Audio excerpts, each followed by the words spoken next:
Besom Ben Stories by Edwin Waugh. Narrated by Malc Cowle. Ben and the Bantam. Chapter 1. How beautiful upon the mountains. Isaiah. When the sun has gone down behind the hills on a cloudless summer evening, how the splendid hues that trail upon his skirts deepen in magnificence as they melt away.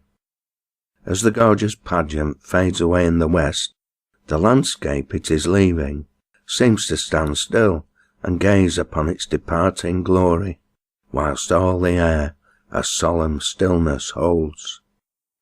The voices of the water sink to a softer tone. The wind glides through the woods with its finger on its lips, and the stars restrain their waiting fires till the king of day has left the scene to their milder influence. All nature seems at pause, and the holy time is quiet as a nun. And by the time these solemn splendours had passed the outward portals of day, what a chastely glorious change has come over the scene.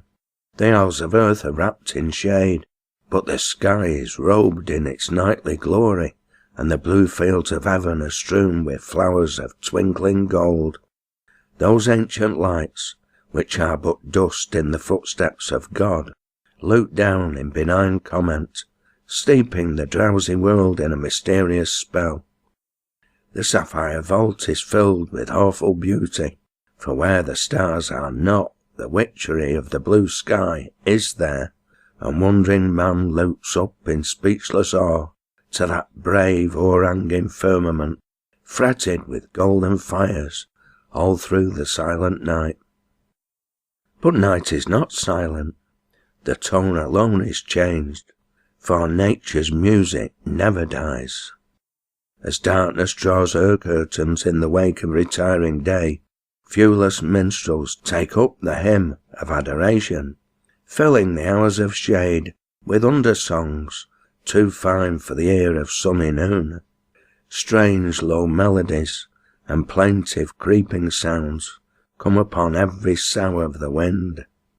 Soft-footed pipers wander about the night-deserted paths of life, trailing through the listening air delicate strains of unworldly tenderness that fondle the silent haunts of man, then float away to die out upon bleak wilds, where his footing is a wonder. Anon comes that most mysterious hour of all the night, just before the dawn begins to touch the eyelids of the stars with drowsiness.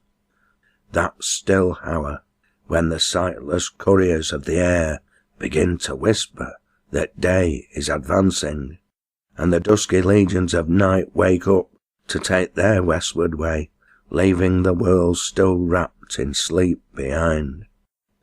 The charm dissolves apace, and as grey dawn creeps over the eastern hills, oh, the rapt stillness, the fresh, the lonely, lovely charm of that enchanted hour. The light slumbering flowers begin to feel the glow of the coming sun, and the wild rose stirs her scented leaves, and whispers to her little buds that it will soon be day. The dewdrop, which has been sleeping all night in a cowslip bell, with a star upon its breast, begins to twinkle anew in its scented bed, and the pale gold lappets of its sweet companion rustle with delight as they unfold to meet the sunny ray. The wind turns over in its sleep and sighs, then prunes its viewless wings and takes a matin flight o'er hill and dale, waking the dew-pearled heather from its nightly spell, and as it wanders among the dreaming wild flowers, it whistles a tiny call through the grassy portals of the skylark's cot, and the blithe minstrel springing aloft begins to rain his gladness down upon the new awakening world. And now night's candles are burnt out, and jocund day stands tiptoe on the mountain top, and all the dewy hills and dales are dancing once more in rosy light. There is more of heaven than of earth in these fine transitions of night and day? How long has this grand procession been going by? Through how many cycles of strange mutation has this little orb of ours watched the waning and returning of the stars that stood yon sapphire dome? How long have the trackless shores of an unpeopled world listened to the washing of the lonely seas and piping of the salted breeze?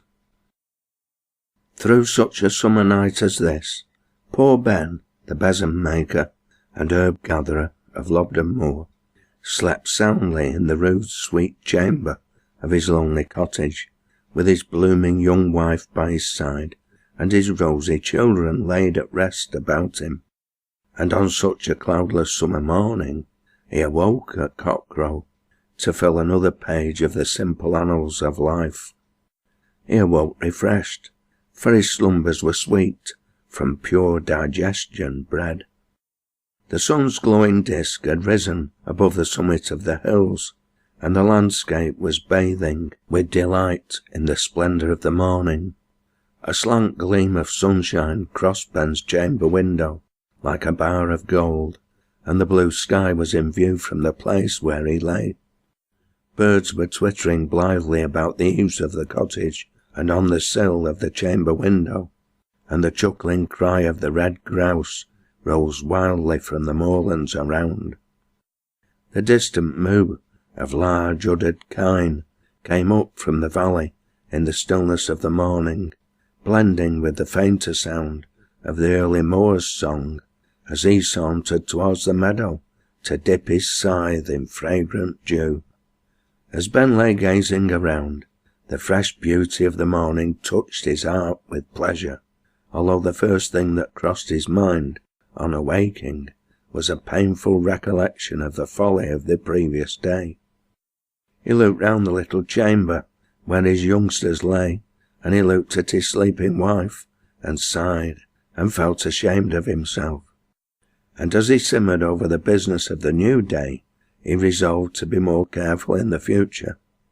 Gently unwinding the round arm of his sweet young dame, he softly raised himself up, and, shading away a flaxen tress that had straggled down upon her brow, he gazed into her face with quiet joy, for sleep had laid a strange spell of placid beauty upon her comely countenance. Her rosy lips were slightly parted, and a sweet breath came and went in well-timed play between those tempting portals as Ben gazed on her delighted, though he dreamt not why. Rising carefully from bed, for fear of waking his little household before their time, he lapped the clothes about his sleeping wife, and went towards the chamber window with noiseless tread. The furniture of the chamber was rude and scanty, but all was clean and sweet as a country garden in simple time, and the walls were spotless with new whitewash, the work of Ben's own hands, about a month before. Above the little mantelpiece hung a rude coloured picture of Joseph and his brethren. Ben and his wife set great store upon this picture. It was the gift of Betty's grandmother, when Betty and Ben began to set up house together, and it was the only ornament upon the walls of their bedchamber. In one corner stood the kist, which contained all the family's stock of clean clothing, well scented with sprigs of lavender. In another corner was the little bed on which the children slept. Ben stopped to look at them.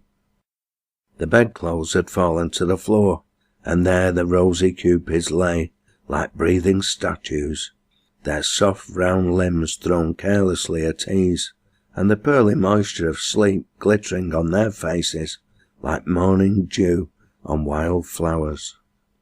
The youngest had 2 crushed buttercups still clasped in his dimpled hand, and his little buttonhole of a mouth was sticky with the toffee which his mother had given to him at bedtime. The other lay aslant the bed, with one leg across his brother's breast, and a small wooden horse, which had fallen from his grasp, lay by the bedside, wheels uppermost. Moving the lads carefully into their places, Ben lifted the horse from the floor and stabled it by the side of its sleepy little owner again, and then he laid the fallen clothes softly down upon them. As he stood by the bed, looking at them as they lay locked in sleep, like two shut daisies waiting for the morning sun, he felt inclined to kiss the lads, but he was afraid that the prickly stubble upon his chin might disturb their slumbers. Ben's eyes wandered with delight over their features, and as he turned away to open the chamber window, he muttered to himself, "God bless 'em, they're bonny uns." Ben opened the window softly and looked out. The cottage stood by the side of a rough bridle path, which led up from the green valley and away in wild meanderings far northwards through the lonely hills. It was a solitary spot, about half a mile above the place to which the last faint evidence of agriculture had crept up the mountain side. The flowering heather waved all around, except upon a small plot in front of the house, which Ben had laboured into a garden, and which it enclosed with rude low walls of stone, piled up without mortar.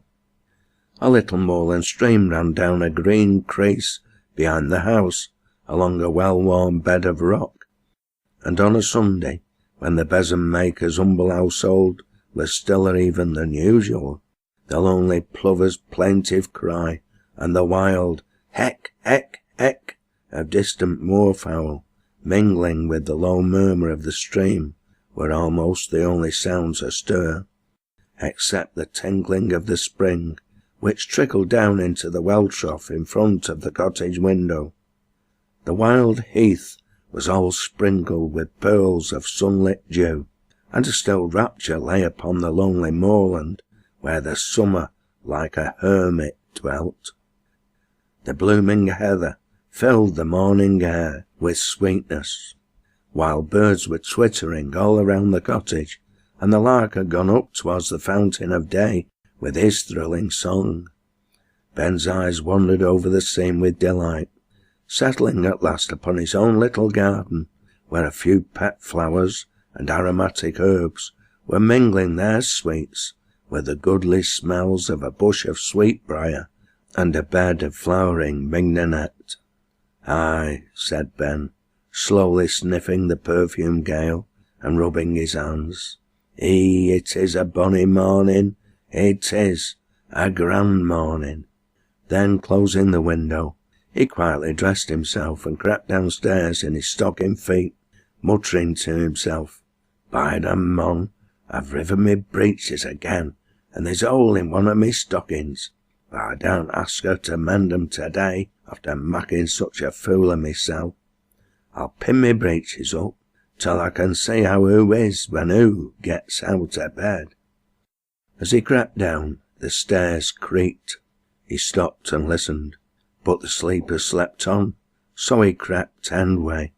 When he had got down, he softly opened the house door to let in the morning air, and then he stood in the middle of the floor a minute, yawning and stretching his arms and looking around him.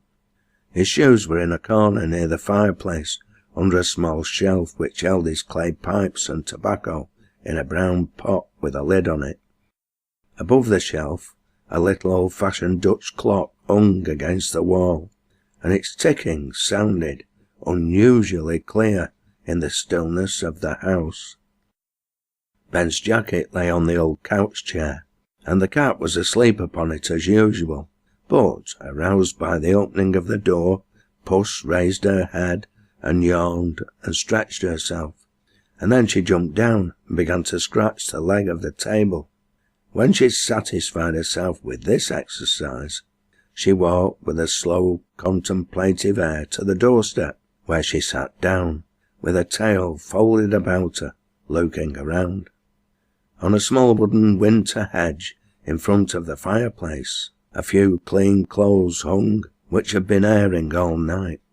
Upon a braid fly, or bread rat, which was suspended from the ceiling like a great square harp, a few oat cakes were spread, with their ends curled up about the strings. The pots and other eating utensils were all in their places in the old wooden rack against the wall, for Betty was a tidy body, and she had washed and sided the supper things, and put the things to rights after Ben had gone to bed on the previous night. On the window-sill stood 2 fine balsams and a myrtle in pots. There lay Ben's tobacco box too, which he had left on the table the night before. In a corner of the same window there was a little pile of books, an old Bible, a prayer book, Culpeper's Herbal, Baxter's Saints' Rest, and Boston's Fourfold State. Ben's whip lay by the side of his jacket, and a pile of ling besom stood behind the door, ready for sale.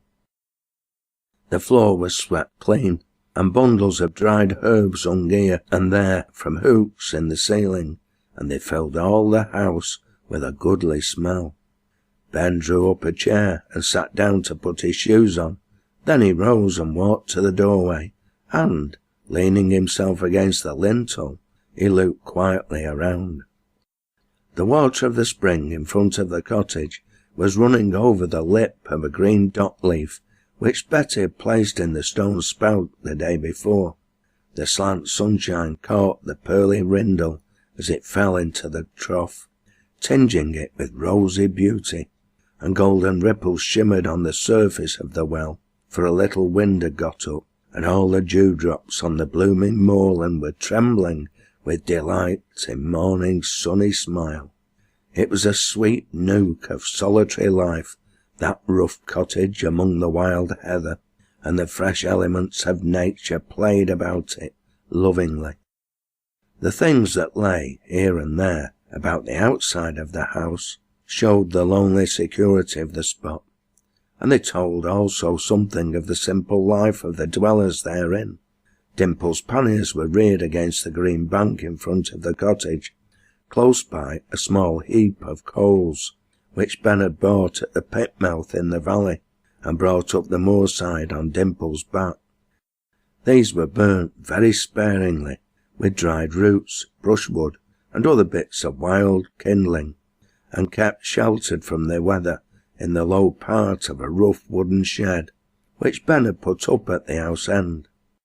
In the upper part of this shed there was a strong shelf, upon which were nests of hay, and above that roosting rails for the hens. Ben had 7 hens of prime breeds, and he was very proud of them. A mop was leaned handle downwards against the door of the shed. A few new-washed children's clothes were bleaching in the moorland air upon a low thorn hedge close by, and a large iron porridge pan, quite clean, was laid upon its side near the stone well trough. Ben's donkey was grazing upon a little plot of green ground near the house end.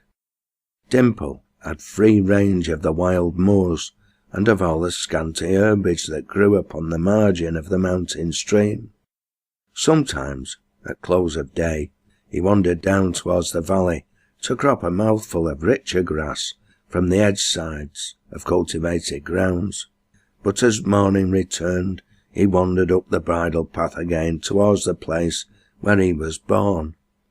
The donkey pricked his ears when he heard the door open, and he stood with lifted head, chewing and gazing quietly at his master. "Well, Dimple," said Ben, sauntering up to his donkey and scratching his ears, "how art getting on? Thou looks as if tha'd been chewing moonlight, our lad. Here," continued he, taking a handful of wiry hay from the shed at the end of the house, and flinging it down before Dimple, "get that into thou, while I go and look after yon fire." Dimple gave his tail a delighted whisk, and bent down to the sweet rough fare that lay under his nose, whilst Ben went to the shed for some dry kindling, and then turned into the house to make the fire. As he was shifting the winter edge away from the hearth, the cat came and rubbed herself against his leg. "Now, puss," said Ben, bending down and stroking her, "thou mun ston fur till I get this fire made. I'll give thou a sup o' milk or summat directly." and Puss went and sat down at one side of the cold hearthstone, watching his operations with a thoughtful look. As Ben took up the poker to scale the ashes out of the fire grate, he upset the tongs, which were reared against the hob. "Now then, clumsy," said Ben, looking at the poker. "Doesn't thou know young children are asleep? Thou deserves punting." But the din had awakened Betty, and creeping to the head of the stairs, she said, "Is that thee, Ben?" "Aye, what's all that din?" "It's the tongues that's fallen." "Hast to make fire?" "No, but I'm bound to do." "Where's tinder box?" "Thou'll find it upon pot shelf." "Dunna mak such a din. What time is it?" 10 minutes past 5. "Art about to have porridge, or will they have tea?" "I think I'll have a sup of tea this morning," replied Betty. "I dunna feel so well, but I'll get up." "Where's them meat?" continued Ben. "I'll be down directly," replied Betty. "And dost to hear, Ben?" "What?" "Mind thou doesn't sully those clean clothes." "All right," replied Ben. As Ben laid the fire in together, he muttered to himself, "Thou lass sounds as if hoo wert better side out this morning. It's more nor I expected, too. But, out off, as I to catch it yet, I'm flayed who's saving it up for a gradely brast off." That is a telling off. When he had lit the fire, he filled the kettle from the well and set it on, and then taking several besoms from the pile behind the door, he laid them together outside so as to be ready for his journey. Then, getting upon a chair, he reached down from the ceiling 4 bunches of hyssop and a bunch of mountain flax, and laid them upon the table under the window. Then he went and stirred the fire and looked into the kettle. "It's just starting a singing," said he, sitting down and stroking the cat, which had come to rub itself against his leg again. In a few minutes Betty came downstairs. "Does it boil?" said she, looking at the kettle as she stood in the middle of the floor, tying a check apron on. "It's just beginning, sirrah," replied Ben, pointing at the steaming spout. As she bustled about, laying the breakfast things on the little white-topped round table, she said, "Let's see, there's some eggs to tat this morning, hasn't there?" "Yai," replied Ben, "a shilling's worth, and 4 besoms, and those yarbs that's upon t' table, they're all for Bull's Yed, and then I've 6 for Tobe's Yed, and 6 for Clement's at the Phalange, and 6 for old Jacob's at Cronkishaw." "Well," answered Betty, "come and get thy breakfast. Wilt thou have tea too?" "I think I'll have a cup of tea," replied Ben, sitting quietly down at the far side of the table. The meal was sweet and simple. Home-baked oat cakes, fresh moorland butter, and a plateful of crisp salad new from the garden, and dripping with well water. Very few words passed between Ben and Betty as they sat at their morning meal. "Wilt have another cup?" said Betty, holding up the teapot. "No," replied Ben. "It tastes too strong at water for my liking." "It happen hasn't stood long enough," continued Betty. "I'll make a supper fresh." "Nay," replied Ben, "it doesn't matter. I'll have a sop of churn milk. Never mind making fresh for me." And he rose from the table to prepare for his journey. "Here," said Betty, setting down a cup, "I'll get th' eggs ready for thee." And whilst Ben went and bridled Dimple and put his panniers on, she counted out the eggs, and taking down a little basket which hung from the ceiling, she filled the bottom of it with hay and laid the eggs carefully inside. Ben stood with Dimple at the door, arranging his load in the panniers. "Let's see," said he. "There's 4 besoms for Jem at Bull, and those yarbs, and a shilling's worth of eggs, and half a dozen besoms for old Clement's, and half a dozen for Tobe's Yed. Betty, bring those eggs." "Now," said Betty, bringing the basket to the door, "thou mun mind how thou carries 'em. They'n sit nicely on top here, replied Ben, putting the basket into the pannier. Now, as to getting it all right, said Betty, sidling up towards the donkey. As soon as I've tightened this ballybant a bit, replied Ben, tugging at the strap. Now, does the want aught bring him back afore I start? Well, I don't know that we want an aught, answered Betty, but I'll tell thou what. They may bring a 2-3 red yerrin, if thou can get 'em good uns. Red yerrin, said Ben. What's put red yerrin into thy yed? I'll be like to have 'em, if there's ta'en a fancy to 'em. I'll bring thou some, thou sees. Me feyther used to call 'em Lent chickens. I call 'em Wally Daskards. But if thou wants 'em, thou'st have 'em. Ben, said Betty. Dunna begin a mackin' no mac o' nonsense. I'll be getting wrong again. I never like her to see thou like this-uns. Thou knows what a fool thou made of thyself yesterday. Do mind what thou'st doing, thou. I'd sooner see thou downhearted than foolish ony time, for then thou can tak care of thyself some bit like.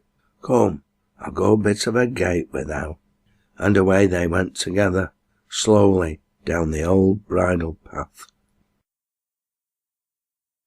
Here I should add, to make the Lancashire dialect a little bit easier for the listener, the word gate, used throughout this book, is in fact the old English version of the word, which means a way or road, and not the hinged apparatus used to block access to a way or road, which of course is the modern meaning of the word gate.